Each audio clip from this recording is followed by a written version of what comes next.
What if the daily walk you've come to rely on after 70 isn't the key to staying young, but is instead a quiet contributor to the very aging you're trying to prevent? It's a startling thought, I know, but allow me to explain. Consider my neighbor, Mr. Thompson. At 75, he's out walking every single morning, rain or shine. He diligently logs nearly 7,000 steps around his block, confident he's doing everything right for his health. But last month, as he was simply carrying groceries up his front steps, his knee gave way. Thankfully, there was no fracture, but it was a profound wake-up call.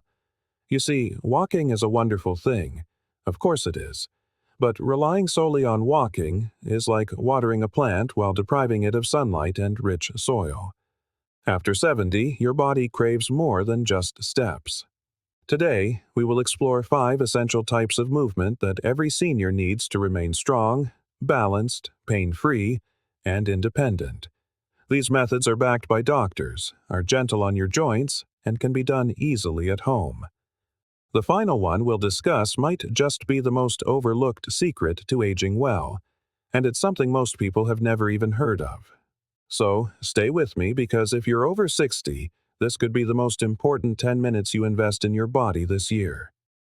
If you're ready to move with greater strength, better balance, and less pain, I'd love to know you're with me. Drop your name and age in the comments or simply type the number 9 if you're committing to taking smarter care of your body, starting today. Number 1. Strength training. Your body's quiet shield after 70. Let me tell you about Helen. She's 74, living in a small Oregon town, and for years she has walked her neighborhood loop every morning, about 5,000 steps before breakfast. She believed she was doing everything right. Then, one day, she tried lifting a basket of laundry while stepping up into her house. Her leg buckled. She didn't fall hard, but the incident deeply scared her. Her doctor later explained, "You see, Helen, walking keeps you moving, but it doesn't keep you strong." Here is the reality most seniors don't realize. After age 50, we begin to lose muscle mass, quietly and steadily. It's a condition called sarcopenia, and by 70, it can leave you noticeably weaker, even if you remain active. Walking is fantastic for your heart and circulation, but it doesn't challenge your glutes, hamstrings, biceps, or core the way strength training does. And those are the very muscles that keep you upright, steady, and safe. The good news: you don't need a gym, you don't need heavy weights, and you certainly don't need to become a bodybuilder. Helen started simply. Wall push-ups while waiting for her kettle to boil, chair squats during commercial breaks, lifting soup cans while chatting on the phone with her sister. In just 6 weeks, she wasn't just stronger. She felt different, more stable, more confident. She could carry heavier groceries, climb stairs without a second thought, and even open those stubborn jars again. Strength training is your invisible armor. It prevents your legs from buckling, your hands from trembling, and your body from depending on others for everyday tasks. Want to test yourself right now? Try to stand up from a firm chair without using your hands. If you struggled, that isn't just aging. That's your muscle mass waving a small red flag. But here's the truth. Muscle responds at any age, even at 80. Just 10 to 15 minutes, 3 times a week, can dramatically reverse the decline. Don't wait for a scare to start building your strength. Start small, stay consistent, and treat it like brushing your teeth, an essential part of caring for the only body you have. Number 2. Balance and stability, the forgotten skill that keeps you on your feet. David, at 76, used to be as steady as a rock. A retired bus driver from Kansas, he had safely transported thousands of people for over 30 years. He never gave balance a second thought. Until one afternoon, walking to his mailbox, he stepped off the curb, and for a split second his foot hesitated, just long enough for him to nearly fall face first onto the pavement. That moment shook him more than he could have imagined. Here's the truth no one tells you. Balance is a skill, not an inherent trait. And like any skill, if you don't practice it, you lose it. It's easy to assume that walking alone keeps your balance sharp, but walking is a repetitive, forward motion. It doesn't challenge your body's internal GPS, what doctors call proprioception, nor does it awaken your ankle stabilizers, your inner ear, or your reaction time. This is why falls, not heart attacks or strokes, are the #1 cause of hospital visits for seniors in the U.S. David's doctor didn't just tell him to be careful. She gave him 3 exercises: standing on one foot while brushing his teeth, walking heel to toe in a straight line, and sidestepping with his eyes gently closed for just a few seconds. Within 2 weeks, he noticed he wasn't reaching for walls and furniture anymore. Within a month, he felt more confident walking outdoors. Want to try it now? Stand next to a counter for support. Lift one foot off the ground and count to 10. Easy? Now, try it with your eyes closed. That wobble you feel? That's your body saying, "Hey, we need to work on this." The best part is that balance training takes just minutes a day. It requires no equipment, no gym, and it might be the single most important thing you can do to prevent a fall that could change everything. So, next time you think about your health, don't just think strong. Think steady, because staying on your feet begins with training your brain and body to work in harmony. Number 3. Flexibility and mobility, because life doesn't move in straight lines. Marlene, at 78, had always loved gardening.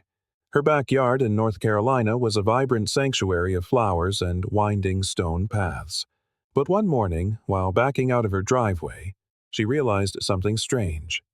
She couldn't comfortably turn her head to look over her shoulder.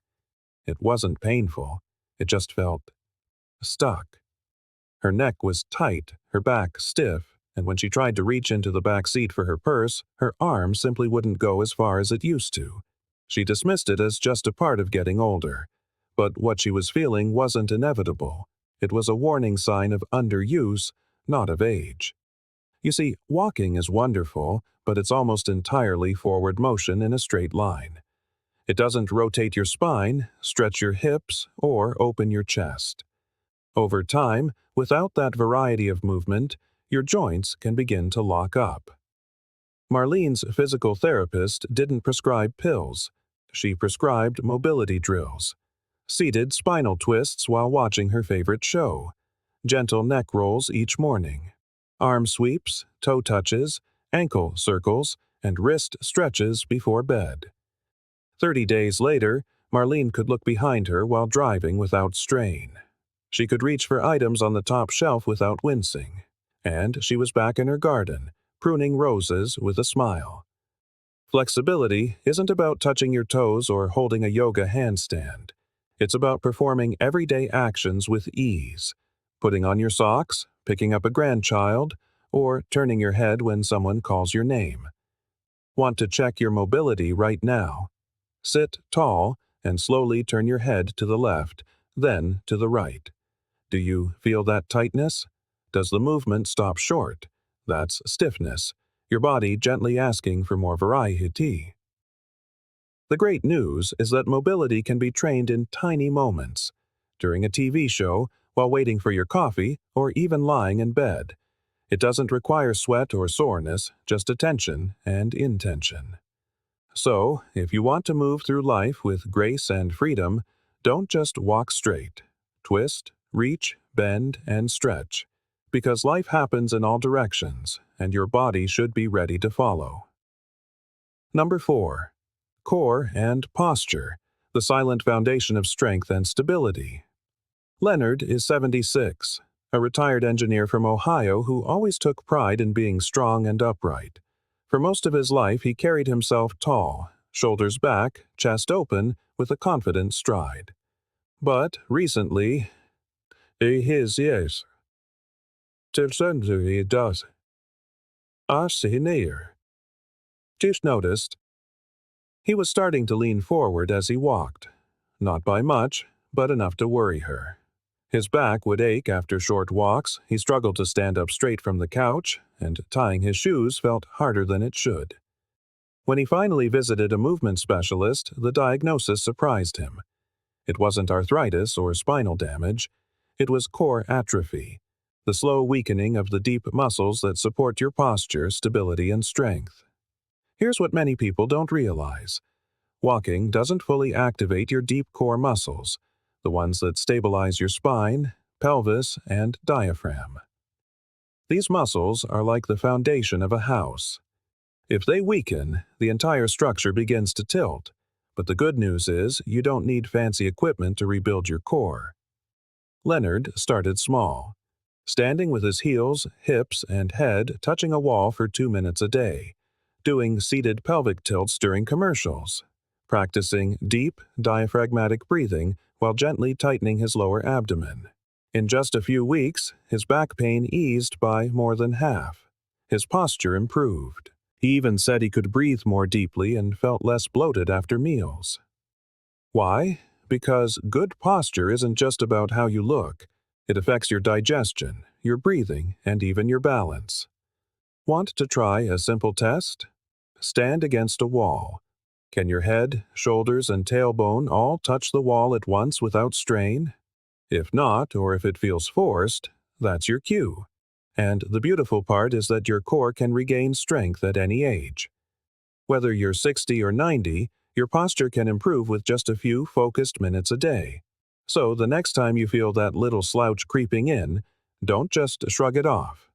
Stand tall, breathe deep, and give your core the gentle attention it's quietly asking for. Because staying upright isn't just about standing straight. It's about living strong, moving freely, and aging with dignity. Number 5. Joint-friendly movement. Move smarter, not just more. Malcolm is 79, a lifelong hiker from Colorado. Even in retirement, he maintained his morning routine, a 3-mile walk through the foothills every day. He was proud to stay so active, especially when friends his age were slowing down. But over time, he started noticing a dull ache in his knees. His ankles felt stiff after his walks. Some days, he'd come home and need to ice both legs just to get through the afternoon. He assumed it was just old age. But at his next checkup, his orthopedic doctor said something unexpected. "Malcolm, it's not age. It's repetition without support." Walking is often called the perfect low-impact exercise, and for many, it is. But when joints aren't supported by strong muscles, especially after 70, repetitive walking on hard pavement can quietly wear down cartilage and strain the knees, hips, and ankles.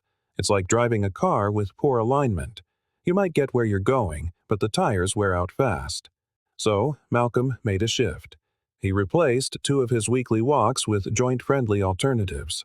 Water aerobics at the local YMCA, where the buoyancy relieved all pressure. A recumbent bike on Sundays, which was easy on his knees but still great for his heart. And chair yoga 3 mornings a week to stretch and strengthen without any impact. Within a month, he noticed a huge difference. Less swelling, less stiffness, and more enjoyment in his movement. He still walked, but now with strength and support behind every step. Here's the takeaway. Movement is essential, but variety is vital. If walking consistently leaves you sore, that isn't just aging. It's your body asking for a change. Want to check in with your joints right now? Sit in a chair and stand up without using your hands. If your knees or hips complain, it's a sign your joints are doing the work your muscles ought to be doing. So, what can you add to your routine? Aquatic exercises, seated resistance band workouts, Tai Chi, stationary cycling, or gentle mobility flows on the floor or in a chair. These aren't lesser forms of exercise. They are smarter ones for where your body is now. Malcolm didn't give up walking. He just learned to walk smarter. And you can too. Because aging well isn't about doing less. It's about doing what keeps you moving with strength, comfort, and confidence. Final thoughts. It's never too late to move better. Let's be honest.